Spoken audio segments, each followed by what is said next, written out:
আজকেও যদি কাম না পায়, ওর তো চাইল ডাল কিচ্ছু নাই, কি জুইব পোলা পানিটা কি খাওয়ামো? কালকেও ফেরত গেছিলাম খালি হাতে। গরিবের কপাল, রোদ বৃষ্টি হগল দিন রাস্তায় খাড়ায় থাকুন না।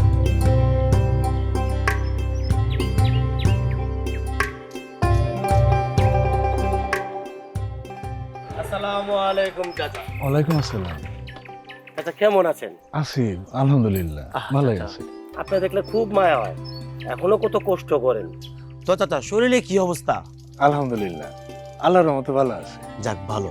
শোনেন চাচা, সামনে নির্বাচন, এবার ভোটটা কিন্তু আমাদের দিতে হবে। আপনাকে ভোট দিলে কি পাম? এটা তো কথা বলেন চাচা। এই যে দাঁড়া আছেন, কাজ পান না, মানে কাজ পাওয়া না পাওয়া সেটা সব আল্লাহর ইচ্ছা, কিন্তু জান্নাতের টিকিট সেটা আমাদের দলে ভোট দিলে নিশ্চিত চাচা সহজে জান্নাত পাবেন। এর চেয়ে বেশি কি চান? হ্যাঁ ঠিক, আমরা যদি ক্ষমতায় আসি ইসলাম থাকবে নিরাপদ, কিয়ামতের দিন বিনা প্রশ্নে জান্নাতে। ভোট দিলে আপনাদের ঈমান থাকবে, আর নয়তো ঈমান চলে যাবে। চলায়। আসসালামু আলাইকুম হুজুর। ওয়ালাইকুম আসসালাম। ভালো আছে? জি ভালো আলহামদুলিল্লাহ।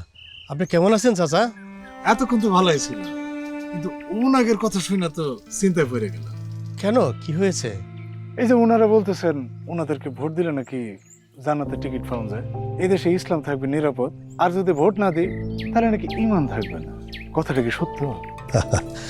আরে জান্নাত জাহান্নাম তো উপরে যিনি আছেন তিনি নির্ধারণ করবেন। কিছু কিছু মুনাফিক আছে যারা ক্ষমতা যাওয়ার জন্য এই সমস্ত মিথ্যা কথা বলে।